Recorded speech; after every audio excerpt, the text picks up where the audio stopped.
Hi, എല്ലാ കൂട്ടുകാർക്കും sun വ്ളോഗ്സിന്റെ പുതിയൊരു വീഡിയോയിലേക്ക് സ്വാഗതം. റീസെന്റ് അപ്ഡേറ്റ് ചെയ്ത് വന്ന എർട്ടിഗയുടെ ZXi+ വേരിയന്റ് ആണ്, അതും ബ്ലൂയിഷ് ബ്ലാക്ക് കളർ.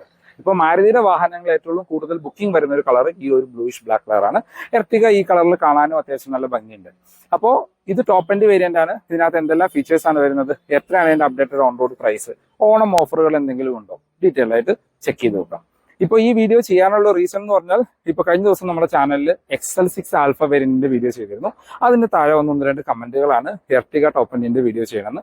അങ്ങനെയാണ് ഈ വീഡിയോ ചെയ്യാനായിട്ട് നമ്മൾ തീരുമാനിക്കുന്നത്. 2025 model Ertiga ZXi+ top variant ആണ്, അതും ബ്ലൂയിഷ് ബ്ലാക്ക് കളർ. ഇപ്പൊ മാരുതിയുടെ വാഹനങ്ങളിൽ ഏറ്റവും കൂടുതൽ ബുക്കിംഗ് വരുന്ന ഒരു കളറും ഈ ഒരു ബ്ലൂയിഷ് ബ്ലാക്ക് കളറാണ്. അതിപ്പോൾ VXi വേരിയന്റ് തൊട്ടേ, അതായത് സെക്കൻഡ് വേരിയന്റുകൾ തൊട്ടേ അവൈലബിൾ ആയതുകൊണ്ട് ഏറ്റവും കൂടുതൽ ഇറങ്ങാൻ സാധ്യതയുള്ള ഒരു കളറും ഇനിയിപ്പോൾ ഈ ബ്ലൂയിഷ് ബ്ലാക്ക് കളർ തന്നെയാണ്. ലോങ്ങിൽ നിന്നൊക്കെ നോക്കുമ്പോൾ പക്ക ഒരു ബ്ലാക്ക് ഫിനിഷും വാഹനത്തിന്റെ അടുത്തേക്ക് വരുമ്പോഴാണ് നമുക്ക് ആ ഒരു ബ്ലൂയിഷ് ടച്ച് അതിനകത്ത് ഫീൽ ചെയ്യാം. ഇതിപ്പോ ടോപ്പ് എൻഡ് ആയതുകൊണ്ട് ഫ്രണ്ടിൽ നിന്നൊക്കെ നോക്കിക്കഴിഞ്ഞാൽ ഒരുവിധം എല്ലാ ഫീച്ചേഴ്സും ഈ വാഹനത്തിൽ ഉൾപ്പെടുത്തിയിട്ടുണ്ട്. ഇപ്പോൾ ഫ്രണ്ടിൽ നിന്നൊക്കെ നോക്കുന്ന സമയത്ത് ആ ബ്ലാക്കിലെ ക്രോം ഇൻസെറ്റ് ഒക്കെ വരുന്നത് ഒരു പ്രീമിയം ലുക്കിംഗ് ആയിട്ട് ഈ വാഹനത്തിനെ മാറ്റുന്നുണ്ട്. ഇപ്പോൾ എർട്ടിഗയുടെയൊക്കെ നമുക്ക് ഒരു സെക്കൻഡ് വേരിയന്റ് തൊട്ടേ ഫ്രണ്ടിൽ നിന്നുള്ള ലുക്ക് എല്ലാം എക്സാക്ട്ലി സിമിലർ ആണ്. ഇപ്പോൾ മറ്റ് ഫീച്ചേഴ്സിലേക്ക് വന്നു കഴിഞ്ഞാൽ നമുക്ക് ഹെഡ്ലൈറ്റ് ഹാലജനായിട്ട് കൊടുത്തിരിക്കുന്നു, അത് പ്രൊജക്റ്റഡ് ആണ്. അതിനോട് ചേർന്ന് തന്നെ ഹൈ ബീമും ഹാലജനായിട്ട് കൊടുത്തിരിക്കുന്നു. നോർമൽ ലൈറ്റുകളാണ് വരുന്നത്. അതിനോട് ചേർന്ന് ഇൻഡിക്കേറ്റേഴ്സ് കാണാം. ഇപ്പോൾ ടോപ്പ് എൻഡ് ആണെങ്കിലും ഫുൾ ഹാലജൻ ലൈറ്റുകളാണ്, LED ഒന്നും എർട്ടിഗയിൽ വന്നിട്ടില്ല. താഴേക്ക് വന്നാൽ നമുക്ക് ഫോഗ് ലാമ്പ് കൊടുത്തിരിക്കുന്നു, അതും ഹാലജൻ ആയിട്ട് തന്നെയാണ് കൊടുത്തിരിക്കുന്നത്. ഈ ഒരു ഇപ്പോൾ ബ്ലാക്ക് ഫിനിഷിലൊക്കെ ഒരു ക്രോം ഇൻസേർട്ട് നമുക്ക് ഷോറൂമിൽ നിന്ന് ആക്സസറി ആയിട്ട് ചെയ്യാനായിട്ട് പറ്റും. ഫ്രണ്ടിലെ സ്കിഡ് പ്ലേറ്റിന്റെ ഭാഗമെല്ലാം നമുക്ക് ആ ബോഡി കളറിലാണ് വരുന്നത്. ഗ്രൗണ്ട് ക്ലിയറൻസ് നോക്കുകയാണെങ്കിൽ 185 mm ആണ് ഗ്രൗണ്ട് ക്ലിയറൻസ് വരുന്നത്. ഫ്രണ്ടിലെ ഗ്രില്ലിന്റെ ഭാഗം നമ്മൾ ആദ്യം പറഞ്ഞ ഒരു ക്രോം ഇൻസൈറ്റ് കൊടുത്തിരിക്കുന്നുണ്ട്, ഒരു പ്രീമിയം ടച്ച് ഒക്കെ നമുക്ക് ലഭിക്കുന്നുണ്ട്. വേറെ 360 ക്യാമറയൊന്നും ടോപ്പ് എൻഡ് ആണെങ്കിലും എർട്ടിഗയിൽ ഉൾപ്പെടുത്തിയിട്ടില്ല. വശങ്ങളിലേക്ക് വന്നു കഴിഞ്ഞാൽ നമുക്ക് ഒരു 15 inch diamond cut alloy wheels ആണ് വശങ്ങളിൽ നിന്ന് കൊടുത്തിരിക്കുന്നത്. വശങ്ങൾ നോക്കുമ്പോൾ നമുക്ക് അത്യാവശ്യം വലിപ്പമുള്ള ഒരു വലിയ വാഹനമായിട്ട് എർട്ടിഗ ഫീൽ ചെയ്യും. ഇപ്പോൾ വീൽ സൈസ് നോക്കുകയാണെങ്കിൽ 185, 65 or 15 ആണ് ടയർ സൈസ്. ഇതിപ്പോൾ ടോപ്പ് എൻഡ് വേരിയന്റ് ആണ്.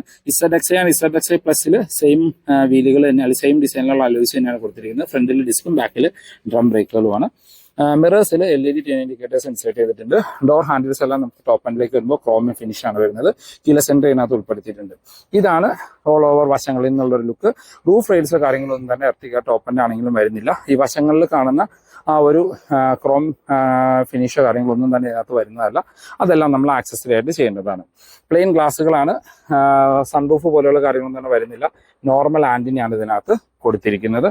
അപ്പോൾ വേറെ എടുത്തു പറയത്തക്ക ഫീച്ചേഴ്സ് ഒന്നും വശങ്ങളിൽ നിന്ന് വരുന്നില്ല.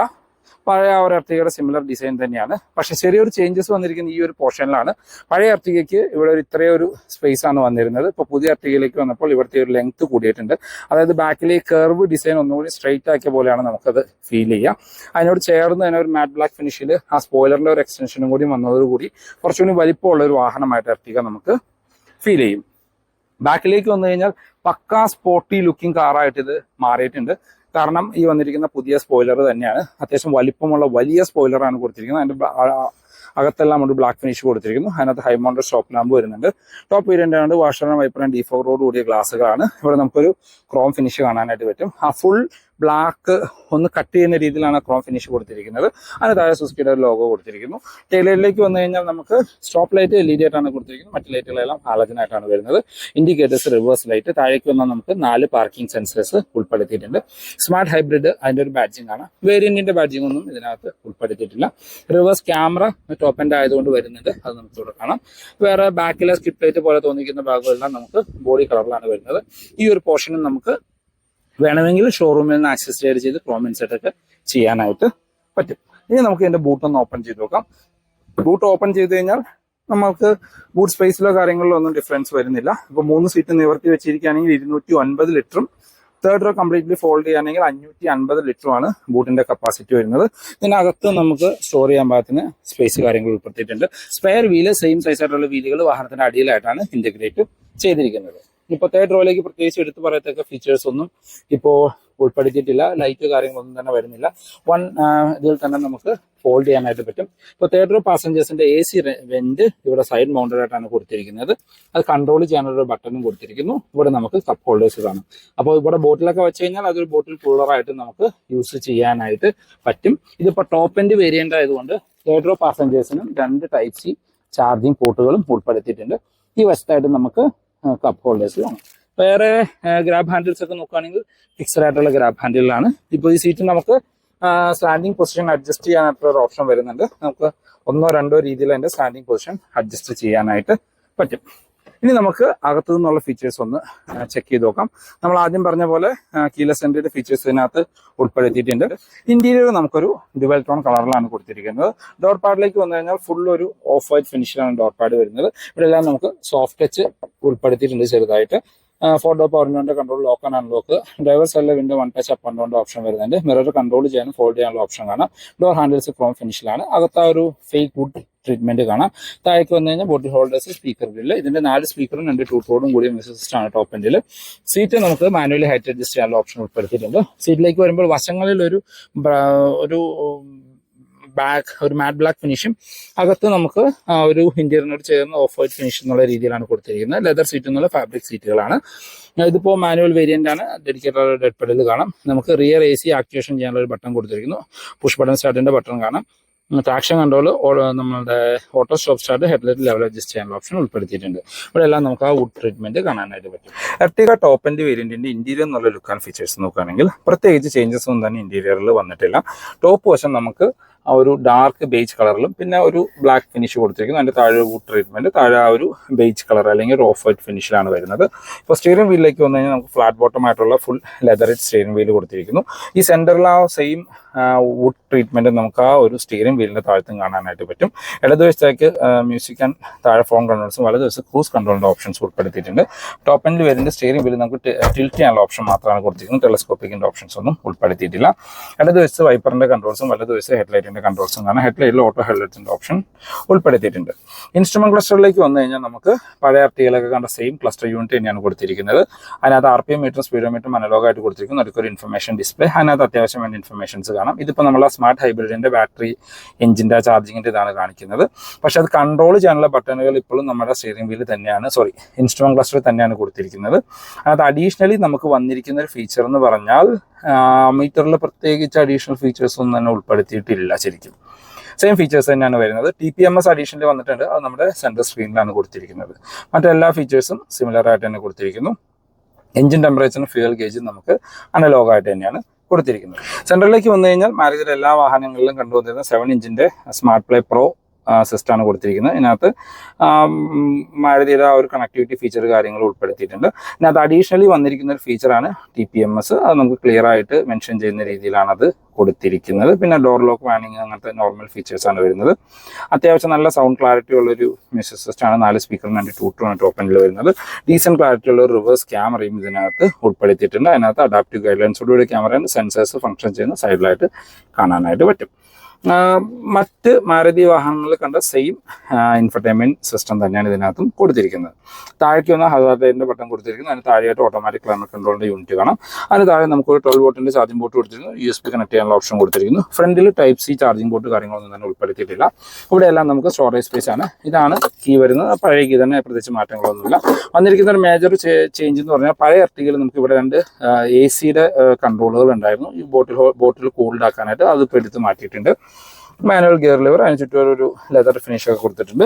സെന്റർ ആംറസ്റ്റ് വേരിയന്റിൽ വരുന്നുണ്ട്. അതിനകത്ത് സ്റ്റോറേജ് സ്പേസ് ഉൾപ്പെടുത്തിയിരിക്കുന്നു. ഇതിപ്പോൾ 6 എയർ ബാഗ് സ്റ്റാൻഡേർഡ് ആയിട്ട് വന്ന വാഹനമാണ്.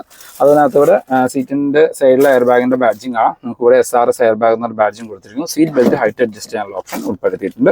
സ്പ്രിംഗ് ആയിട്ടുള്ള ഗ്രാബ് ഹാൻഡിൽ, കോ ഡ്രൈവർ സൈഡിൽ സൺവൈസസ് വിത്ത് മിററാണ് വരുന്നത്. സെന്റർ IRVMs, മാനുവൽ ഡിമ്മിങ്ങുള്ള IRVMs കൊടുത്തിരിക്കുന്നു. റീഡിംഗ് ലൈറ്റുകൾ ഹാലജൻ ആയിട്ടാണ് വരുന്നത്. ഡ്രൈവർ സൈഡിലും സൺവൈസസ്, ടിക്കറ്റ് ഹോൾഡർ മാത്രമാണ് വരുന്നത്. ഗ്ലോ ബോക്സിലേക്ക് വന്നു കഴിഞ്ഞാൽ ഡീസൻറ്റ് സൈസ് ആയിട്ടുള്ള ഗ്ലോ ബോക്സ്, വേറെ എടുത്ത് പറയത്തക്ക ഫീച്ചേഴ്സ് ഒന്നും ഗ്ലോ ബോക്സിലും വരുന്നില്ല. അപ്പോൾ വാഹനം 2025 അപ്ഡേറ്റ് ചെയ്ത് വന്നപ്പോൾ കുറച്ച് അഡീഷണൽ ഫീച്ചേഴ്സ് ആഡ് ചെയ്തു എന്നുള്ളതൊഴിച്ച് വേറെ പ്രത്യേകിച്ച് ചേഞ്ചസ് ഒന്നും ഇതിനകത്ത് ഉൾപ്പെടുത്തിയിട്ടില്ല. ഇനി ബാക്ക് യാത്രക്കാരുടെ അല്ലെങ്കിൽ സെക്കൻഡ് റോന്റെ കംഫർട്ട് ഒന്ന് ചെക്ക് ചെയ്യാം. ബാക്ക് യാത്രക്കാരുടെ കംഫർട്ട് നോക്കുകയാണെങ്കിൽ സെഗ്മെന്റിലെ വലിപ്പമുള്ള ഡോറുകളാണ്. ഡോർ പാഡിൽ ആ ഒരു വൈറ്റ് ഫിനിഷ് തന്നെ കൊടുത്തിരിക്കുന്നു. ഇവിടെ ചെറിയൊരു സോഫ്റ്റ് ടച്ച് ഉൾപ്പെടുത്തിയിട്ടുണ്ട്. പവർ വിൻഡോയുടെ കൺട്രോൾ കാണാം. ഡോർ ഹാൻഡിൽസ് ക്രോം ഫിനിഷിൽ കൊടുത്തിരിക്കുന്നു. താഴെ സ്പീക്കർ ഗ്രില്ല്, ബോട്ടിൽ ഹോൾഡേഴ്സ് കൊടുത്തിരിക്കുന്നു. ബാക്കിലേക്ക് വന്നിരിക്കുന്ന ഒരു മേജർ ആയിട്ട് ഡിഫറൻസ്, ഇവിടെ 2 ടൈപ്പ് സി ചാർജിംഗ് പോർട്ടുകൾ കൊടുത്തു. AC വെൻസ് ഇവിടെ ഇൻറ്റർഗ്രേറ്റ് ചെയ്തു എന്നുള്ളതാണ്. ടോപ്പിൽ AC വെൻസ് ഒഴിവാക്കിയിട്ടുണ്ട്. ഇപ്പോൾ സെൻറ്റർ ആംബ്രസ്റ്റ് കാര്യങ്ങളൊന്നും ഈ വേരിയൻറ്റിൽ വരുന്നില്ല. 3 പേർക്കുള്ള അഡ്ജസ്റ്റബിൾ ഹെഡ് റെസ്റ്റ് ഉൾപ്പെടുത്തിയിട്ടുണ്ട്. സീറ്റ് നമുക്ക് സ്റ്റാൻഡിംഗ് പൊസിഷൻ അഡ്ജസ്റ്റ് ചെയ്യാനുള്ള ഓപ്ഷൻസ് ഉൾപ്പെടുത്തിയിട്ടുണ്ട്. ഇപ്പോൾ ബാക്ക് സീറ്റിലേക്ക് ഈസിലി കയറാനായിട്ട് ആ സീറ്റ് ഫുള്ളി ഫോൾഡ് ചെയ്ത് നമുക്ക് ഈസിലി കയറാനായിട്ട് പറ്റും. പിന്നെ തേർഡ് റോ പാസഞ്ചേഴ്സിനും 2 ടൈപ്പ് സി ചാർജിംഗ് പോർട്ടുകൾ തേർഡ് റോയിലേക്കും ഉൾപ്പെടുത്തിയിട്ടുണ്ട്. നമ്മൾ വാഹനത്തിൻ്റെ അകത്തേക്ക് കയറുകയാണെങ്കിൽ ഇപ്പോൾ ഫ്രണ്ട് സീറ്റ് എൻ്റെ ഹൈറ്റിനാണ് അഡ്ജസ്റ്റ് ചെയ്തിരിക്കുന്നത്. അത്യാവശ്യം നല്ല രീതിയിലുള്ള ലെഗ് റൂം ആൻഡ് നീ റൂം കാണാം. ഹെഡ് റൂം നോക്കുകയാണെങ്കിൽ നിവർന്നിരുന്നാൽ പോലും ഏകദേശം ഒരു 15-20 സെൻറ്റിമീറ്റർ ഹെഡ് റൂം ബാലൻസ് കാണും. വളരെ വൈഡായിട്ടുള്ള ബാക്ക് സ്പേസ് ആണ്. 3 പേർക്കൊക്കെ സുഖമായിട്ടിരുന്ന് യാത്ര ചെയ്യാനായിട്ട് പറ്റും. ഇപ്പോൾ എർട്ടിഗ എടുക്കുമ്പോൾ നിങ്ങൾക്ക് ഐദർ 5 സീറ്ററായിട്ട് ഉപയോഗിക്കാം. ആ വീട്ടിലൊരു 7 പേരുണ്ടെങ്കിൽ ആ സമയത്ത് 7 സീറ്ററായിട്ടും ഇപ്പോൾ യൂസ് ചെയ്യാനായിട്ട് പറ്റും. ഇപ്പോൾ റൂഫ് മൗണ്ടഡ് AC മാറ്റിയത് കൊണ്ട് എനിക്കൊരു കൂളിങ്ങിന് ഒരു കുറവുണ്ടാകുമോ എന്നൊരു സംശയമുണ്ട്. കാരണം റൂഫ് AC അത്യാവശ്യം നല്ല രീതിയിൽ കൂളിംഗ് തരുന്നൊരു രീതിയിലായിരുന്നു കൊടുത്തിരുന്നത്. ഇപ്പോൾ ക്യാബിൻ ഈ 2 ചെറിയ ഇതിൽ നിന്ന് ക്യാബിൻ്റെ ആ ഒരു AC പവർ വരുമ്പോൾ ക്യാബിൻ കൂടാവാനായിട്ട് സമയം എടുക്കാനായിട്ടുള്ള സാധ്യത കാണുന്നുണ്ട്. എർട്ടിഗയുടെ സേഫ്റ്റി ഫീച്ചേഴ്സിലേക്ക് വന്നാൽ ഇപ്പോൾ ബേസ് വേരിയന്റ് തൊട്ട് 6 എയർ ബാഗ് സ്റ്റാൻഡേർഡ് ആയിട്ട് വരുന്നുണ്ട്. ABS, EBD, traction control, hill hold, seat belt height adjust ചെയ്യാനുള്ള ഓപ്ഷൻസ്. അങ്ങനെ ഈ ഒരു സെഗ്മെന്റിൽ, ഒരു MPV സെഗ്മെന്റിൽ വേണ്ട വാഹനത്തിൽ കൊടുക്കാവുന്ന അത്യാവശ്യം വേണ്ട എല്ലാ ഫീച്ചേഴ്സും ഈ ടോപ്പ് എൻഡ് വേരിയന്റിലും മാരുതി ഉൾപ്പെടുത്തിയിട്ടുണ്ട്. പക്ഷെ മാരുതി കൊടുത്തിരിക്കുന്ന സേഫ്റ്റി ഫീച്ചേഴ്സ് എല്ലാം സ്റ്റാൻഡേർഡ് ആയിട്ട് ബേസ് വേരിയന്റ് തൊട്ട് ലഭിക്കുന്നുണ്ട്. എഞ്ചിനാണ് ഗിയർ ബോക്സിലേക്ക് പോയി കഴിഞ്ഞാൽ ട്രയൽ ആൻഡ് ടെസ്റ്റ് ആയിട്ടുള്ള 1.5 litre 4 cylinder natural aspect petrol എഞ്ചിനാണ്. അതിലൊന്നും യാതൊരു മാറ്റവും വരുത്തിയിട്ടില്ല. 102 HP പവർ വരുന്ന ഒരു എഞ്ചിനാണ്. 136 Nm ടോർക്ക് ഉൽപ്പാദിപ്പിക്കുന്ന ഒരു എഞ്ചിൻ. കമ്പനി പറയുന്ന മൈലേജ് 20.4 റിയൽ ലൈഫിൽ നമുക്കൊരു 15-നും 16-നും ഇടയ്ക്ക് എക്സ്പെക്ട് ചെയ്യാം. ഓട്ടോമാറ്റിക് ആണെങ്കിലും മാനുവൽ ആണെങ്കിലും. Manual 5 speed manual, automatic 6 speed torque converter automatic ആണ്. പിന്നെ ഈ എർട്ടിഗയിൽ തന്നെ നിങ്ങൾക്ക് CNG അവൈലബിൾ ആണ്. സെയിം എഞ്ചിനിൽ തന്നെയാണ് വരുന്നത്. CNGയിലേക്ക് വരുമ്പോൾ എർട്ടിഗയുടെ പവർ 99 HP അടുത്താണ് CNGക്ക് പവർ വരുന്നത്. 125.5 Nm ടോർക്ക് ഉൽപ്പാദിപ്പിക്കുന്നുണ്ട്. അപ്പോൾ CNGയുടെ എർട്ടിഗയുടെ CNG എടുക്കുകയാണെങ്കിൽ നിങ്ങൾക്ക് പവറിൽ വലിയ ഡിഫറൻസ് ഒന്നും ഫീൽ ചെയ്യില്ല. എന്നാൽ അത്യാവശ്യം നല്ല മൈലേജും ലഭിക്കും. കമ്പനി 24 ക്ലെയിം ചെയ്യുന്നത്. റിയൽ ലൈഫിലൊരു 18-നും 20-നും ഇടയ്ക്കൊക്കെ എർട്ടിഗയിൽ നിങ്ങൾക്ക് ഫുൾ ലോഡ് വെച്ച് പോവുകയാണെങ്കിലും CNGയിലെ മൈലേജ് എക്സ്പെക്ട് ചെയ്യാം. ഈ വാഹനത്തിന്റെ അപ്ഡേറ്റഡ് ഓൺ റോഡ് പ്രൈസിലേക്ക് വന്നാൽ ഓണമായിട്ട് എർട്ടിഗയ്ക്ക് പ്രത്യേകിച്ച് ഓഫർ കാര്യങ്ങളൊന്നും അവൈലബിൾ അല്ല. 90% ഓൺ റോഡ് ഫണ്ടിങ് വരുന്നുണ്ട്. 8 കൊല്ലത്തേക്കുള്ള EMI ഓപ്ഷൻസ് അവൈലബിൾ ആണ്. പെർ ലാക്കിന് 1550 രൂപ വെച്ചിട്ടെന്തോ അടവ് വരുന്നുള്ളൂ. നമ്മളിപ്പോൾ പറയുന്നത് നോർമൽ വാഹനത്തിന്റെ പ്രൈസാണ്. നമ്മളുടെ ടാക്സി വാഹനങ്ങളുടെ പ്രൈസ് ഉൾപ്പെടുത്തിയിട്ടില്ല. ഇപ്പോൾ VXI വേരിയന്റിലേക്ക് വന്നു കഴിഞ്ഞാൽ 12,15,000 രൂപയാണ് VXI മാനുവലിന് ഓൺ റോഡ് പ്രൈസ് വരുന്നത്. VXI ഓട്ടോമാറ്റിക് 13,80,000 രൂപ. ZXI വേരിയന്റിലേക്ക് വന്നാൽ ZXI മാനുവലിന് 13,45,000 രൂപയാണ് ഓൺ റോഡ് പ്രൈസ്. മാനുവലിന് ഓട്ടോമാറ്റിക്കിന് 15,10,000 രൂപ. ZXI പ്ലസ് നമ്മളിപ്പോൾ റിവ്യൂ ചെയ്തുകൊണ്ടിരിക്കുന്ന ടോപ്പ് എൻഡിലേക്ക് വന്നു കഴിഞ്ഞാൽ 14,30 ഇതിൻ്റെ മാനുവലിന്. നമ്മളിപ്പോൾ റിവ്യൂ ചെയ്തുകൊണ്ടിരിക്കുന്ന മാനുവൽ വേരിയന്റ് 14,30,000 രൂപ. ഓട്ടോമാറ്റിക്കലി പോയി കഴിഞ്ഞാൽ 15,90,000 രൂപ. അപ്പോൾ നമ്മൾ ആദ്യം പറഞ്ഞ രീതിയിൽ എർട്ടിഗയുടെ ടോപ്പ് എൻഡ് എടുക്കുക. അതല്ല എങ്കിൽ XL6ന്റെ ആൽഫ വേരിയന്റ് എടുക്കുക. ഇതിനേക്കാളും കുറച്ചും കൂടി ഒരു പ്രീമിയം വെഹിക്കിളാണ് XL6ന്റെ ആൽഫ. അതിലും ഈ പറഞ്ഞ എല്ലാ അപ്ഡേറ്റ്സുകളും മാരുതി ഇപ്പോൾ റീസെൻ്റ്ലി ചേഞ്ച് ചെയ്തിട്ടുണ്ട്. അപ്പോൾ ഇതാണ് ഇന്നത്തെ വീഡിയോ. എല്ലാവർക്കും ഇഷ്ടപ്പെട്ടു എന്നിരുന്നു. ഈ വീഡിയോ നിങ്ങൾക്ക് എവിടെയെങ്കിലും യൂസ്ഫുൾ ആയെന്ന് തോന്നിയാൽ നമ്മുടെ ചാനൽ സബ്സ്ക്രൈബ് ചെയ്തേക്കുക. റെഗുലർ വ്യൂസാണ്. വീഡിയോ ഇഷ്ടപ്പെട്ട വീഡിയോ ലൈക്ക് ചെയ്യാൻ മറക്കരുത്. മാരുതി റിലേറ്റഡ് എന്ത് ഇൻഫർമേഷൻ ഞാൻ ഡിസ്ക്രിപ്ഷനിൽ നമ്പർ കൊടുക്കാം. നിങ്ങൾക്ക് അവരെ കോൺടാക്ട് ചെയ്യാം. ഇപ്പോൾ ഫെസ്റ്റീവ് സീസണിലൊക്കെ വാഹനം എടുക്കാനായിട്ട് നോക്കുക. അത്യാവശ്യം നല്ല ഓഫർ കാര്യങ്ങൾ അവൈലബിൾ ആണ്. എർട്ടിഗയ്ക്ക് ഇല്ലെങ്കിലും മറ്റു വാഹനങ്ങൾക്കൊക്കെ ഓഫർ കാര്യങ്ങൾ അവൈലബിൾ ആണ്. അപ്പോൾ പുതിയൊരു വീഡിയോ കാണുന്നവരെ ബൈ ബൈ.